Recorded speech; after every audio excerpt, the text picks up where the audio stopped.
Pemirsa, 5 orang resmi dilaporkan ke Polda Metro Jaya oleh Presiden ke-7 RI Joko Widodo terkait tudingan ijazah palsu.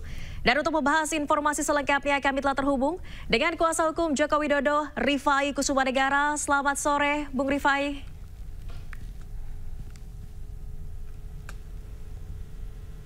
Selamat sore, Bung Rifai. Selamat sore, suara saya jelas? Sudah jelas, Bung Rifai. Ini tadi laporan sudah resmi dibuat ke Polda Metro Jaya. Barang bukti apa saja yang disertakan dalam laporan tadi? Oke, Mbak. Jadi tadi pagi hari dari pukul 9.30 hingga 12.30, hampir sekitar 3 jam, kami telah mendampingi Pak Jokowi untuk menggunakan hak hukumnya dalam melaporkan tindak pidana delik aduan dengan mengajukan 24 objek bukti terjadinya tindak pidana fitnah ataupun pencemaran nama baik berupa video, capture, link, foto, termasuk berita online. Baik, 24 barang bukti ini artinya termasuk dengan ijazah yang dipersoalkan. Oke, kalau ijazah sendiri tadi juga sudah ditunjukkan langsung. Pak Jokowi membawa langsung aslinya, baik dari ijazah SD hingga ijazah S1 dari Fakultas Kehutanan UGM. Baik, dari ijazah SD sampai S1. Bung Rifai, ini kan tadi ada 5 terlapor, termasuk dengan 1 orang baru berinisial K. Ini bisa diungkap siapa saja sosoknya?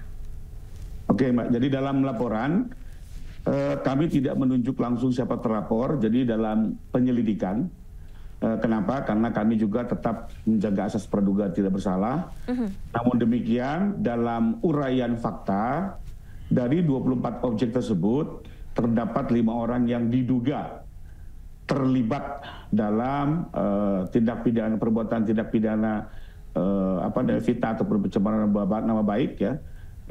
Di mana kelima orang itu inisialnya pertama kami gunakan inisial, ya, inisial RS, kedua inisial ES, ketiga inisial RS lagi, lalu inisial T dan inisial K.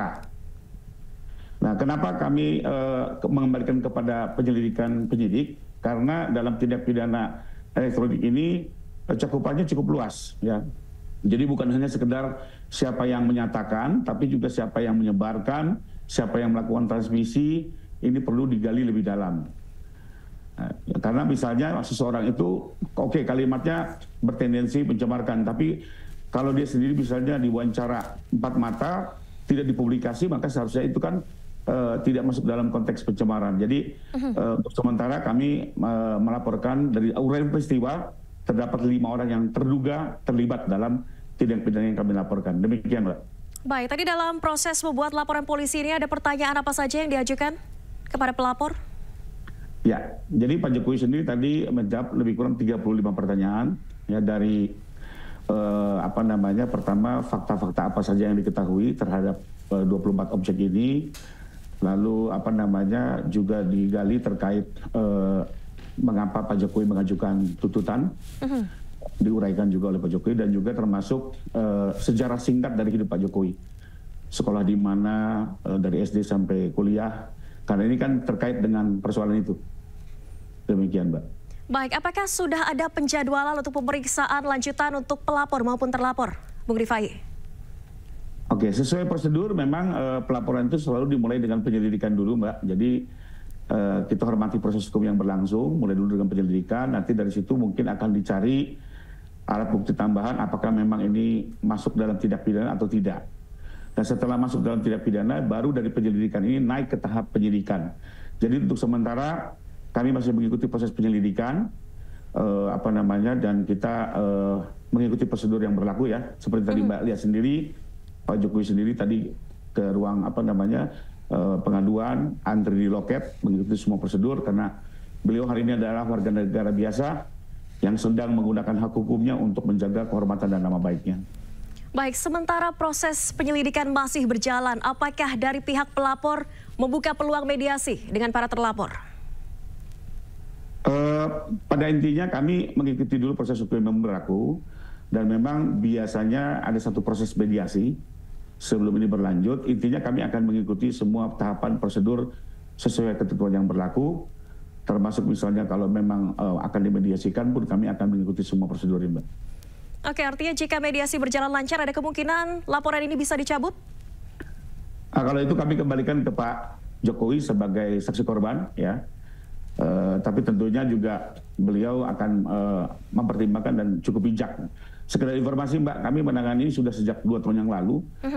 Saat beliau sendiri masih jadi presiden, di mana saat itu kami juga berikan satu pilihan opsi-opsi hak hukum seperti melaporkan pidana atau menggugat balik.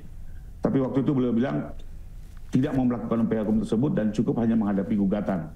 Artinya selama ini kami lihat Pak Jokowi sendiri tidak ada niatan untuk melakukan upaya hukum. Nah, namun demikian setelah 2 tahun berlangsung perkara sudah selesai dan beliau pun juga sudah meninggalkan jabatan hampir 6 bulan ini.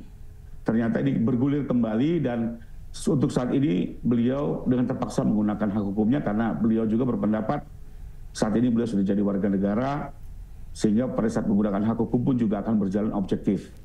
Sedangkan waktu beliau menjadi presiden kan ini bisa seolah-olah menggunakan kekuasaan atau autokritik gitu ya.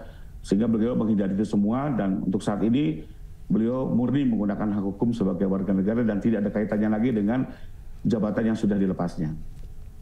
Baik, dari tim kuasa hukum maupun juga dari Pak Jokowi selaku pelapor, adakah melihat dugaan politisasi dalam isu yang masih bergulir ini, Bung Rifai? Untuk terkait politisasi, Mbak, karena kami sendiri tidak terkait atau tidak memiliki kemampuan di bidang itu, jadi kami tidak bisa berkomentar. Kami hanya menjalankan hak hukum saja, di mana Pak Jokowi ingin menggunakan hak hukumnya dan kami mempersiapkan segala sesuatu terkait hak hukum tersebut. Terkait politisasi, bukan kompetensi kami untuk mengomentari, Mbak. Mohon maaf. Baik, terima kasih atas informasinya Bung Rifai Kusumanegara, kuasa hukum Presiden ke-7 RI Joko Widodo telah bergabung di Aini Sore. Sehat selalu, selamat beraktivitas kembali. Siap, salam terima kasih. Terima kasih, salam hormat untuk rekan-rekan.